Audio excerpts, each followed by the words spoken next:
Recently, Canada celebrated its 150th birthday. What a wonderful country to call home. A generous nation that has offered millions of immigrants like myself a new beginning, a new life full of opportunities for ourselves and our children. Even though I was born in another country, I am now a proud Canadian. Here I have been able to work, to provide for my family, to live with dignity in a society characterized by equality, diversity, and freedom. And for that, I am and I will be always grateful. But I have to admit that in the middle of this wonderful celebration, I have mixed feelings.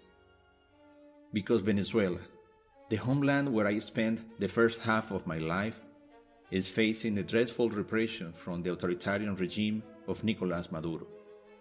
Venezuela, a country that received millions of immigrants during the 20th century, is now isolated and left alone to its terrible fate.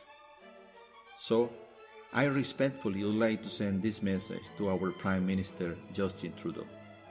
Please, Mr. Prime Minister, do not turn a blind eye on the Venezuelan crisis.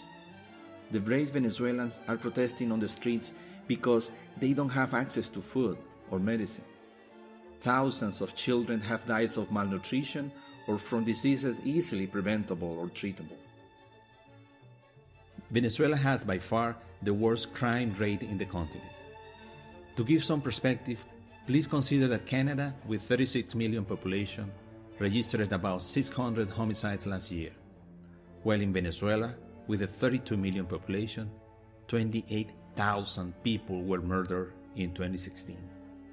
This is largely due to Maduro's close connection with drug cartels and terrorist groups. He has armed paramilitary groups to support his regime. These criminals will do any dirty job for Maduro, and in return, his regime allows them to commit crimes with impunity.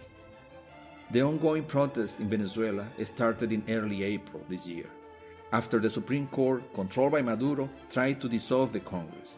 Since then, almost 100 people have been killed by Maduro's National Guards, by the National Police Forces, or by the pro-government paramilitary groups.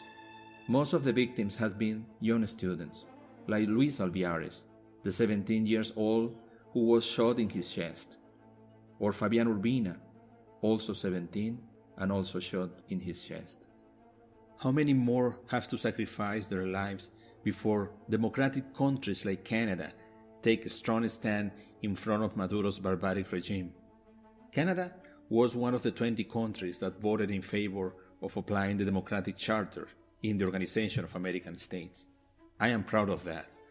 However, other countries have gone the extra mile in using their diplomatic tools to help Venezuela, and in denouncing Maduro's regime as a serious threat to the democratic order in our hemisphere. And while others have imposed sanctions to high officers from Maduro's authoritarian regime, Canada has not. Declarations and action from Canadian government regarding Venezuelan crisis has been extremely shy, to say the least. And this is why I would like to respectfully ask you. As a matter of fact, I am begging you, Mr. Prime Minister, please assign some resources to investigate the crimes behind Maduro's regime and do your best to restrict the financial resources to the Venezuelan government, because those resources are currently being used to repress, torture, and kill Venezuelan people. Please do something about it.